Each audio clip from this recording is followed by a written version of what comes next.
Here's a real neat thing that the AutoFix scan tools can do that a lot of other scanners, including expensive-ass Snap-on scanners, cannot do. Vehicles 2005 and before cannot do an auto VIN detect, where it can pull the VIN just from the DLC, and you have to manually enter in the VIN into the scan tool for it to work. But with the AutoFix, you can use the camera, and we can go to recognize VIN, and she'll go ahead and scan the VIN here. There we go. Now we got the VIN, we can select OK. Honda, 235,785. Bing. This car came in with the check engine light on, and they're also complaining about a clunk noise when shifting, which I did feel when I was pulling it in. For now, I'm just gonna do a all DTC check and see what's going on with her. Fault scan engage. Let's go ahead and peek a quick gander while we wait. We already got 9 stored fault codes in the engine, so it's not good. Battery hold down is not holding down. Have to fix that. That's completely broken. Safe to say that that's seen better days. Needs a new washer fluid cappuccino. Oh, look at that. Intake hose is completely torn at the throttle. Shocking. Trans mount down there I can see is torn. Not sure if it's all the way through. Looks like it's just starting to split at the bottom there. You got any Earl in here?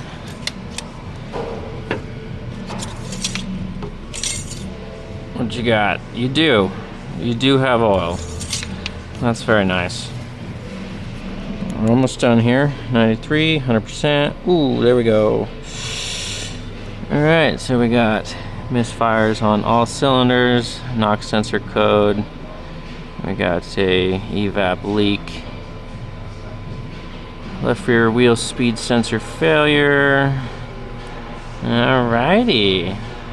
So we got some codes here, bud, and we're gonna do some diagnostics. And this is the AutoFix D1 Pro. The link is in my bio. We like this very much. Simba. Got an update for this train wreck right here. As far as the check engine light, I did look at the live data and found it was misfiring on cylinders 1 and 2 pretty consistently. So I swapped coils 1 and 2, 3 and 4, didn't follow the coils. Then I pulled out the spark plugs, and what do you fucking know? Once again, we have auto light spark plugs in the car causing a misfire. And if we look at cylinder 1, the electrode is bent. If we look at cylinder 2, you can see it's way bent there, like they kind of just Kobe'd that thing in there. So bent, bent. This one, the electrode isn't even centered on the top here, so that's trash. These are all trash. Once again, I'll pull up a used NGK right here, and we can clearly see there's quite the gap difference, especially this completely wonked one. So auto lights in a Honda causing a misfire once again. Great stuff, great stuff. So recommending OEM spark plugs, a valve adjustment. This car has almost 300,000 miles on it. And we have this torn intake hose with the vacuum line leak. Got a loose battery there, and it just keeps going. We got the bypass compressor with the incorrect belt. Not even mad at that. And let's continue this train wreck on the bottom. So starting off, we got partially torn compliance bushing right there. Come around here, extremely torn compliance bushing right there. That'll definitely cause a noise. Give this a little shimmy shake, and it's probably hard to see, but there is play in this joint on the driver's side outer tie rod. So we need outer tie rod, compliance bushings. Haven't even lifted it up all the way yet. grab our indexing pry bar right here, and I'm just gonna go to town, but we have a front engine mount here. The top part of the bushing is torn, so a little bit of engine play.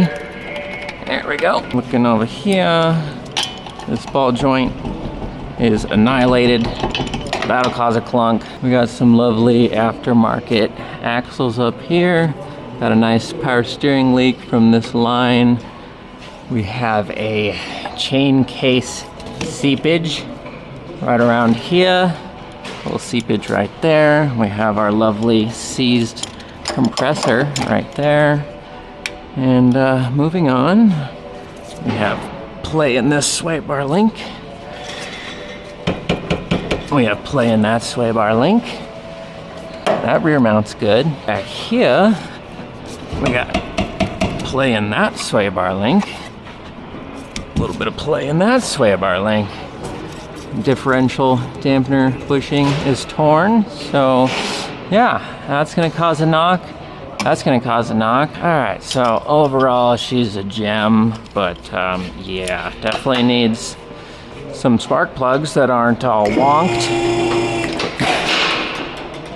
So there we have it. What have we learned from my videos? Do not put auto lights into Hondas, and if you do, probably don't just Kobe them in there and actually just put them all the way down without bending the electrode. That would be great. Also, these were all finger tight, just barely holding a seal, so real nice job. I'm guessing the same person who put those plugs in is the same person who put this belt on to bypass the compressor, and likely the same person that repaired this washer fluid cappuccino. So there we are. Simba.